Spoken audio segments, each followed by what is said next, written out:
Hello, welcome to the channel Tekus world. তো আজকে আমরা জানবো ডক্টর ইউনিস সম্পর্কে। ইনি একজন বাংলাদেশের এখন প্রধানমন্ত্রী। এনার ব্যাপারে আমরা খুব অল্প জানি। এনাকে জাস্ট জানি হিসেবে ইনি গ্রামীণ ব্যাংক বলে একটা সংস্থা চালু করেছিলেন, যার জন্য ইনি হচ্ছে নোবেল পুরস্কার পান, এটুকুই আমাদের জানা আছে। তো চলো ভিডিওটা দেখা যাক। My name is Mohammed Yunus. I'm from Bangladesh. 1955 সালে কিশোর ইউনুস কানাডার মন্ট্রিয়লে অনুষ্ঠিত বিশ্ব জাম্বুরিতে যোগদানের মাধ্যমে তার প্রতিভার সাক্ষ্য রেখেছিলেন মাত্র 15 বছর বয়সে। ওই বয়সেই এশিয়া, ইউরোপ ও উত্তর আমেরিকা ভ্রমণের অনন্য এক অভিজ্ঞতা অর্জন করেন ডক্টর মোহাম্মদ ইউনুস। আজকের ডক্টর মোহাম্মদ ইউনুসকে পুরো পৃথিবী চেনে। তিনি ক্ষুদ্র ঋণ ও সামাজিক ব্যবসা নিয়ে কাজ করেন। তার কথা শুনতে চায় পুরো পৃথিবীর মানুষ।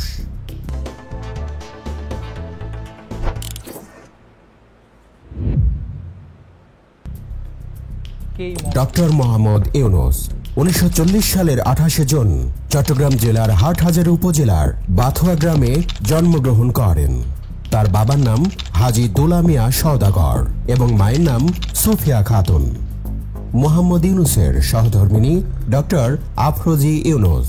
ব্যক্তিগত জীবনে মোহাম্মদ ইউনুস 2 কন্যার পিতা। মোহাম্মদ ইউনুসের ভাই মোহাম্মদ ইব্রাহিম ঢাকা বিশ্ববিদ্যালয়ের পদার্থবিজ্ঞান বিভাগের অধ্যাপক এবং ছোট ভাই মোহাম্মদ জাহাঙ্গীর একজন জনপ্রিয় টিভি ব্যক্তিত্ব। তার প্রথম বিদ্যালয় মহাজন ফকিরের স্কুল। চট্টগ্রাম কলেজিয়েট স্কুল থেকে ম্যাট্রিক পরীক্ষায় মোহাম্মদ ইউনুস মেধা তালিকায় 16তম স্থান অধিকার করেন এবং চট্টগ্রাম কলেজে ভর্তি হন। সেখানে তিনি সাংস্কৃতিক এবং রাজনৈতিক কর্মকাণ্ডের সাথে নিজেকে যুক্ত করেন। কলেজে তিনি নাটকে অভিনয় করে প্রথম পুরস্কার লাভ করেন। এছাড়াও তিনি সাহিত্য পত্রিকার সম্পাদনা এবং আজাদী পত্রিকায় কলাম লেখার কাজে যুক্ত ছিলেন। সপ্তম শ্রেণীতে পড়ার সময় তিনি বয়েজ স্কাউটসে যোগ দেন এবং বয়েজ স্কাউটসের পক্ষ থেকে মাত্র 15 বছর বয়সে যুক্তরাষ্ট্র, কানাডা সহ এশিয়া এবং ইউরোপের বিভিন্ন দেশ ভ্রমণ করেন।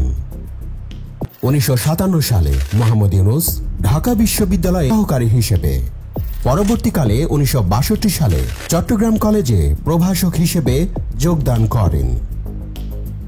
1965 সালে তিনি ফুল ব্রাইট স্কলারশিপ নিয়ে যুক্তরাষ্ট্রে যান এবং পূর্ণ বৃত্তি নিয়ে যুক্তরাষ্ট্রের ভ্যান্ডারবিল্ট বিশ্ববিদ্যালয় থেকে 1969 তিনি অধ্যাপক পদে উন্নীত হন এবং 1989 সাল পর্যন্ত এই পদে কর্মরত ছিলেন। 1974 সালে মোহাম্মদ ইউনুস তেভাগা খামার প্রতিষ্ঠা করেন, যা সরকার প্যাকেজ প্রোগ্রামের আওতায় অধিগ্রহণ করেন। ডক্টর ইউনুস পৃথিবীর বিভিন্ন দেশের বিভিন্ন বিশ্ববিদ্যালয় থেকে 48টি সম্মানসূচক ডক্টরেট ডিগ্রি অর্জন করেছেন। শান্তিতে নোবেলজয়ী গ্রামীণ ব্যাংকের প্রতিষ্ঠাতা ডক্টর মোহাম্মদ ইউনুস যুক্তরাষ্ট্রের সর্বোচ্চ বেসামরিক সম্মাননা কংগ্রেশনাল গোল্ড মেডেল গ্রহণ করেছেন, যিনি এই পদক পাওয়া প্রথম বাংলাদেশি ও মুসলিম। বিশ্বের সর্বোচ্চ সম্পদশালী 2 শতাধিক ব্যক্তির সম্মেলনে নোবেলজয়ী প্রফেসর ডক্টর মোহাম্মদ ইউনুসকে আজীবন সম্মাননা পুরস্কারে ভূষিত করা হয়েছে। 2013 সালের 5 মে বুধবার জাতিসংঘ ভবনে এই সম্মাননা জানানো হয়। একজন সামাজিক উদ্যোক্তা হিসেবে ইউনুসকে এই আজীবন সম্মাননা পুরস্কার প্রদান করা হয়। ডক্টর মোহাম্মদ ইউনুস প্রতিষ্ঠিত গ্রামীণ ব্যাংক নিয়ে গবেষণা হয়েছে পৃথিবীর যে কোনো প্রচলিত ব্যাংকের চেয়ে বেশি। গ্রামীণ ব্যাংক লাগিয়ে স্বাবলম্বী করা।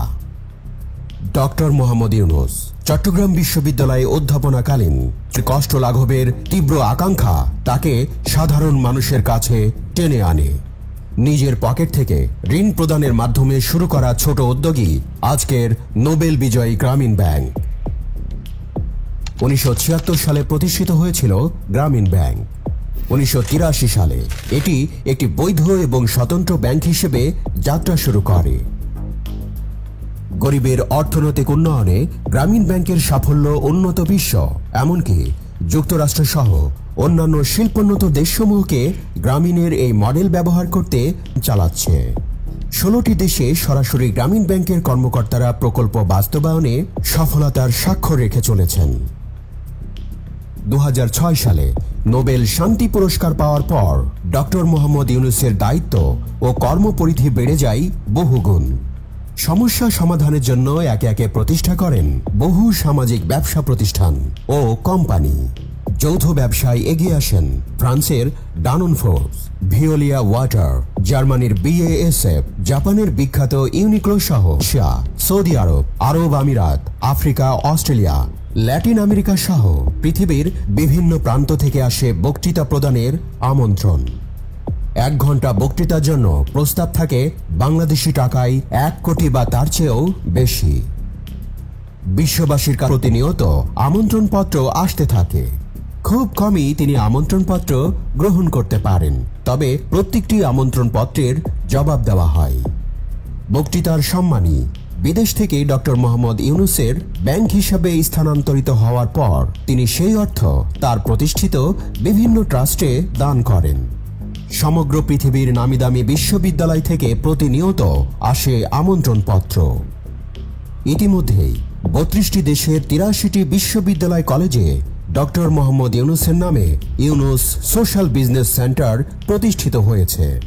সেখানে গবেষণা হচ্ছে ডক্টর মোহাম্মদ ইউনূসের কর্ম ও জীবনাদর্শন নিয়ে। সামাজিক ব্যবসার উপর কোর্স চালু হয়েছে বিভিন্ন শিক্ষা প্রতিষ্ঠানে। ডক্টর মোহাম্মদ ইউনূসের জীবনী অন্তর্ভুক্ত হয়েছে কানাডা ও জাপানের মাধ্যমিক বিদ্যালয়ের পাঠ্যপুস্তকে।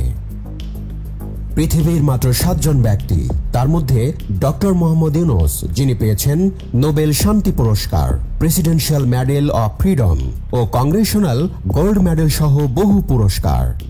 বাংলাদেশকে তিনি এনে দিয়েছেন এসব বিরল সম্মাননা।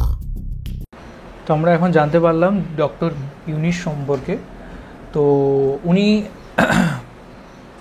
অনেক শিক্ষিত একজন মানুষ, অনেক পুরস্কার পেয়েছেন সারা আন্তর্জাতিক লেভেলে অনেক জায়গা থেকে, এবং উনি এখন বাংলাদেশের সর্বসর্বা যাকে বলা যায়, উনি এখন প্রধানমন্ত্রী বাংলাদেশের বলা যেতে পারে। তো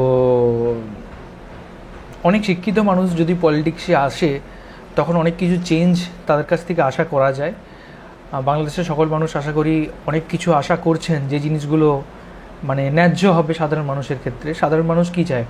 সাধারণ মানুষ চায় শান্তিতে থাকতে, ভালো থাকতে, অ্যান্ড দেশ যেন এগিয়ে যায়। সেই জিনিসটা আই থিঙ্ক সেটা পসিবল হবে আস্তে আস্তে। অ্যান্ড যেন আমাদের যদি ভারতের দিক থেকে বলা যায় যে 2 দেশের যদি সম্পর্ক ভালো থাকে, সেটাও যেন হয়, সেটা আমরা কামনা অবশ্যই ডেফিনেটলি করব। আমার অনেক বন্ধুরা আছে যারা এর আগের বছর পর্যন্ত এসেছে কিন্তু এখন আসতে পারে না। ইন ফিউচারে যেন তারাও ইন্ডিয়া আসতে পারে, কোনো কাজের জন্য হোক, মেডিকেল জন্য হোক বা জবের জন্য, অনেক যে কোনো কারণের জন্য হতে পারে।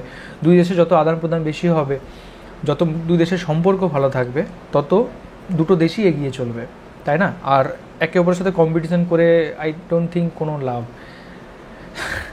তো এটাই তো আমার জানলাম অনেক কিছুই বুঝলাম ডক্টর ইউনূস সম্পর্কে। তো ভালো লাগলো জিনিসটা জেনে। তো দেখলাম ভিডিওটা, তোমাদের কীরকম লাগলো আমাদের রিয়াকশানটা? আমার রিয়াকশানটা অবশ্যই জানিও। আজকে টিকু বানাচ্ছে না এই ভিডিওটা, টিকু একটু কাজে ব্যস্ত আছে।